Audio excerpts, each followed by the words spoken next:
안녕하십니까, 이산입니다.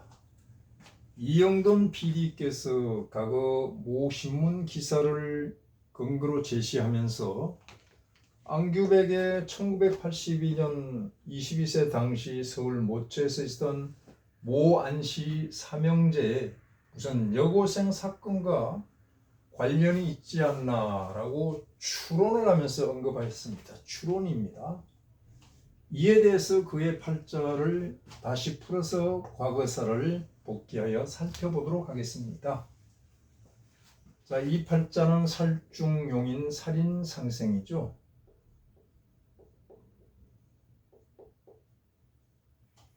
신금이 투에서 그냥 인수격으로 보아도 됩니다. 별격으로서는 임기용배격입니다. 인수가 용의 등을 타고 조화를 부려서 부귀하다.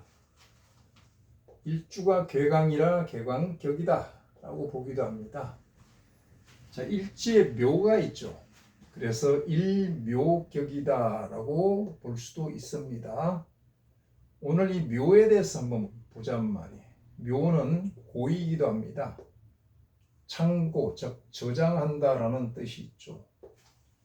물을 저장하니까 언결, 응집시킨다 이런 뜻도 되죠. 그 다음에 흡입한다, 빨아당긴다 이런 뜻입니다. 그래서 저는 묘를 블랙홀에 비유를 합니다. 묘의 직접적인 표현은 무덤이죠. 무덤은 어둠 속에 있습니다. 어둠은 곧 지옥입니다. 지옥은 지구 감옥이란 뜻이 있습니다. 우리가 사는 지구가 감옥이다. 자, 감옥, 또 함정을 뜻하기도 합니다. 이게 모두 자기와 관련되니까 자기 무덤, 자기 지옥, 감옥 이렇게 자기를 붙이면 됩니다. 자, 감옥은 바로 구속을 뜻하기도 하죠. 구금을 뜻하기도 합니다. 이건 부자유를 뜻하는 것입니다. 어딘가 발목이 잡혀 있는 그런 형국이죠. 그렇다면은 이용을 당한다 라는 뜻도 됩니다. 이것을 확실하게 정리하자면 장차 자기가 들어갈 자기 무덤 위에 앉아 있다라고 정리하면 되겠죠. 자, 상당히 으시시하죠. 위험하죠. 그 모습을 한번 보자는 말이에요. 진이잖아요. 진은 뭐죠? 살입니다. 살묘입니다. 그렇다면 명주가 상당한 리스크를 안고 태어났다라고 볼 수가 있습니다. 원명을 보게 되면요, 진이 만났죠. 그것을 우리는 자형살이다라고 합니다. 진과 축이 만났는데 이것은 파살이죠. 무슨 뜻입니까? 묘에 클리가 있다, 균열이가 있다는 뜻입니다. 자기 무덤 위에 앉아있는데 묘에 금이 갔어요. 그 다음에 묘가 동했습니다. 지진이 살짝 일어났죠. 그렇다면 문제가 없을 수가 없죠. 동할 때마다, 동한다는 것은 움직일 때마다가 문제가 생기고 움직이기만 하면 문제가 생기는 팔자다 라고 할 수가 있죠. 무슨 문제입니까? 살의 문제잖아요. 살은 사고, 사건을 뜻하고 관제수를 뜻합니다. 구설, 시비, 송사 등등을 뜻하는 거거든요. 자, 이러한 리스크를 안고 있는 팔자다라고 볼 수가 있습니다. 묘에서 나타나는데 묘가 살묘란 말입니다. 자, 이 팔자에 화가 없죠. 그래서 조후가 아쉽다라고 볼 수가 있는데 이것은 진토의 속성을 모르면 그럴 수가 있습니다. 진토는 이미 양기가 성한 5양까지 갔습니다. 자축인묘부터 5단계까지 갔단 말이에요.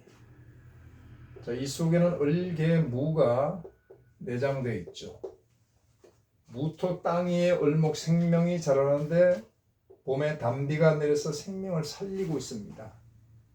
그런데 온기가 부족하다. 그래서 조후가 문제가 된다라고 하는데 이렇게 무게합 화가 됩니다. 오양으로 갔다는 그 근거는 바로 여기 화가 있거든요. 장차 4월 달로 나아가기 때문에 목퇴기 화진기란 말이에요. 그러면 이것은 바로 환절기를 뜻하죠. 환절기 어때요? 상당히 건조합니다. 조열합니다. 그래서 산불이 많이 발생을 하죠. 산불이 많이 발생합니다. 그래서 여기서는 조후를 논하기 전에요. 수가 물이 고갈되는 걱정을 해야 돼요. 만약에 조후인 병화가 뜨게 되면 임수가 고갈되는 걱정을 해야 됩니다. 그래서 조후를 논하지 않아도 돼요. 두 번째는 조후용신 병화가 왔을 때 신금을 극한단 말이에요. 극도하고 합도해서 기반시키고 깨버린단 말이에요. 신금 작동을 불능 상태로 만들어 버린단 말이에요. 그러면 신금은 바로 강약용신이죠. 조후는 기신인데, 병화는 기신인데 조후 입장에서 볼 때는 어때요? 조후용신과 강약용신이 엇박자란 말이에요. 엇박자. 안 맞죠? 여기서 문제가 생겼는데 병화는 바로 재성이죠. 강약 논리로 본단 말이에요. 여기는 뭐죠? 인수란 말이에요. 이렇게 극을 하는 것을 뭐라고 그래요? 제극인이다라고 하는데 다른 말로 탐재개인이다. 탐재개인 되어버렸어요. 그래서 화운에는 반드시 문제가 생기는 팔자란 말이에요. 그 화가 언제예요? 올해잖아요. 무리수를 두고 있단 말이 지금. 쟤는 뭐죠? 쟤는 당연히 돈이죠. 여자가 되고 또 현실에서 과욕을 부린단 말이에요. 지금 과욕을 부리고 있거든요. 왜? 뿅원년이니까 과욕을 부리고 있습니다. 자, 이런 팔자는 돈, 여자를 잘 다뤄야 됩니다. 과거에 그런 흔적이 있다면 이것이 문제가 될 수가 있어요. 탐재 괴인되어 있단 말이에요. 이 두 가지 문제를 놓고 이제 한번 보잔 말이에요. 과거사를. 뭐 여러 군데 짚어볼 것 없이 이영돈 PD께서 언급한 1982년도만 보잔 말이에요. 임술인데 그 세운이 임술 보기 전에 대운을 봐야 되거든요. 경금이란 말이에요. 경금은 뭐죠? 인수네요. 인수는 공부잖아요. 이 나이면 학업이란 말이에요. 학업이고 문서죠. 이 자리가 어느 자리입니까? 연간이 국가 자리네요. 국가 자리 국가 문서입니다. 국가 문서. 또 이것은 외국입니다. 학업을 위해서 외국으로 갈 수 있다라고 볼 수가 있는데 그게 아니죠. 서울로 갔죠. 외국을 안 가고. 자, 정리를 한다면 학업을 향한 큰 움직임이 팔자를 통해서 감지가 됐잖아요. 충분히 감지할 수가 있죠. 자, 국가 문서를 어찌어찌 했다라는데 이 자리가 바로 조상 자리고 또 여기는 아빠 자리니까 아빠 찬스로 국가 문서를 어찌어찌 했다라는 뜻이 바로 여기서 나왔단 말이에요. 그 움직임의 동향을 한번 살펴보잔 말이에요. 원명에서는 이 신금이 인수잖아요. 인수의 동향을 살펴보잔 말이에요. 학업을 향한 큰 움직임이 감지가 되는데 그 움직임을 보잔 말이에요. 이 신금은요.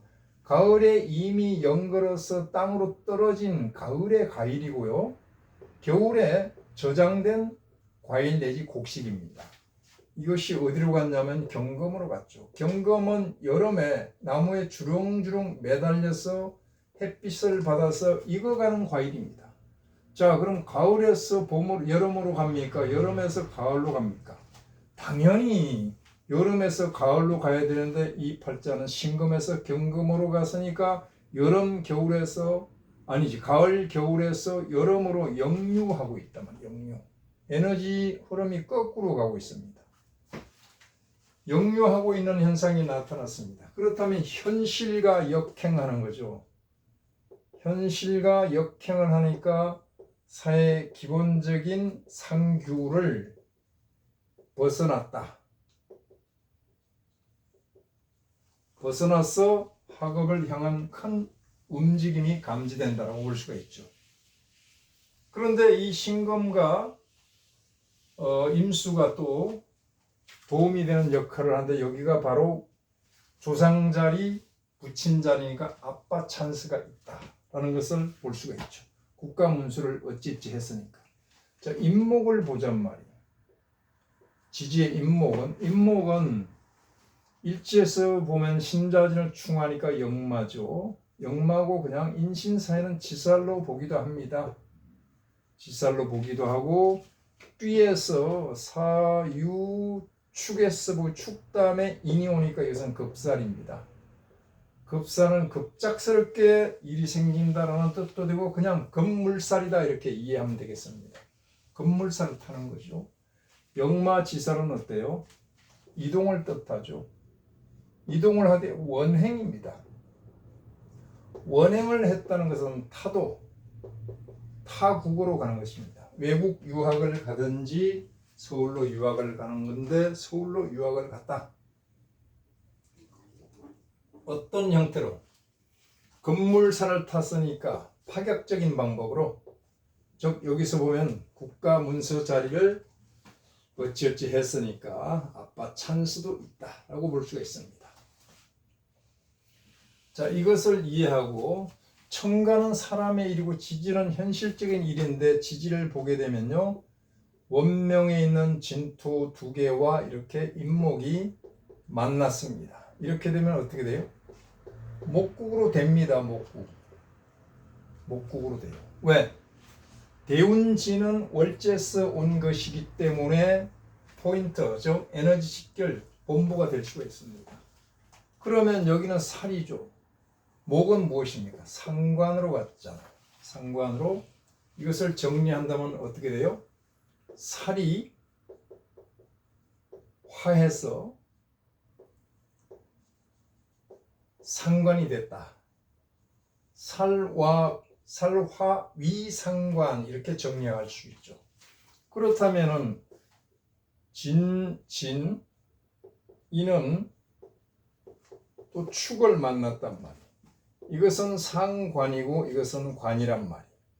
이것을 뭐라고 그럽니까? 상관 경관 했잖아요. 상관 경관 했으니까 관이란 이것을 벗어났거든요. 이것을 첫째는 일탈이라고 그러고 두 번째는 이탈이라고 그럽니다. 일탈은 현실을 벗어난, 어찌 보면 법에 저촉되는 행위를 뜻하고, 이탈은 건무지를 이탈하는 겁니다. 두 가지가 동시에 일어나는 그런 모습을 보여주고 있단 말이에요. 자, 이런 상태에서 이제 임수를 한번 보는 겁니다. 자, 이미 파격적인 어떤 찬스를 가지고 서울로 이미 올라왔습니다. 그리고 지지에서는 1탈, 2탈이 나타났죠. 그런데 임술이란 세운이 들어왔습니다. 원명의 임수가 또 있죠. 또 있단 말이에요. 이게 3입니다. 이게 삼형제죠. 삼형제입니다. 이렇게 진토를 충을 하고요. 또 축토를 형을 해서 계고시킵니다. 지장간을 열어버린단 말이에요. 다른 거 다 생략하고 이 통변에 필요한 것만 보잔 말이에요. 그렇게 되면 술중에 정화가 튀어나오는데 이렇게 합으로 낚아버렸단 말이에요. 이것은 뭐죠? 재란 말이죠. 재는 돈, 여자란 말이에요. 과욕이란 말이에요. 이 술토는 무엇입니까? 임수의 재고니까 사업장이죠. 사업장이 낚시터로 변했네요. 삼형제의 낚시터가 바로 사업장이야. 여기서 무슨 뜻이에요? 직업 모집이랑 광고를 내서 여고생이 오는 것을 낚아버렸다? 셋이서 이런 뜻이 되잖아요. 이런 뜻이 되니까 바로 현실에서 그런 것이 과연 있었는지는 모르겠습니다. 팔자상 풀이는 가능하다 이런 뜻입니다. 그 마침 82년 22세 그런 물상이 나타난 거예요. 게다가 계묘가 그 달이거든요. 계묘는 정화를 충하니까 개수가 충은 바로 가격이고 위력을 뜻하는 것입니다. 위력도 개입됐다고 볼 수가 있고 그 신문 기사 나온 일진이 10일인데 바로 임진이더라고요. 임진, 임수가 막 판을 치고 있잖아요. 자, 이렇게 돼서 형충에 의해서 계고된 물상이 천간에서 낚아 올리는 낚시꾼이고 지장간에 있던 정화는 바로 낚시, 물고기다 이렇게 보시면 됩니다. 자, 그러면 이 팔자는 지금 보았듯이 화운만 들어오면 문제가 되게 돼 있죠. 당연하잖아요. 화가 들어오면 신금인 인성이 깨지는 인성은 지위를 뜻하고 신분증을 뜻하는 그란 말이에요. 그리고 그 사람의 어떤 인성 이런 걸 뜻하는 이게 다 깨지는데 지금 대운이 병술대운에 와 있단 말이에요. 병화가 와서 탐재 괴인하고 있단 말이에요. 마침 또 올 해가 병오란 말이에요. 이렇게 화국이 되면서 병화가 나타나는데 다음 달은 병신이 된단 말이에요. 병화가 3개 나타나고 여기서 포인트가 바로 얘입니다. 얘가 나타났다는 것은 바로 얘가 깨진다는 것이고 얘는 이미 천간에서 이렇게 깨졌는데 여기서 오화가 가서 민호술 화국에 또 깨버립니다. 문제가 심각해지죠. 다음 달 8월 달에 중차대한 어떤 전환점이 있을 것이다 라고 보고 자 그렇다면 이 인성인 신금은 무엇입니까? 지금 말한 지 신분도 되지만 이 사람의 목숨 명줄도 되는 것입니다. 여기를 건드리고 있어요. 자, 한번 지켜보자고요. 여기서 마치겠습니다. 감사합니다.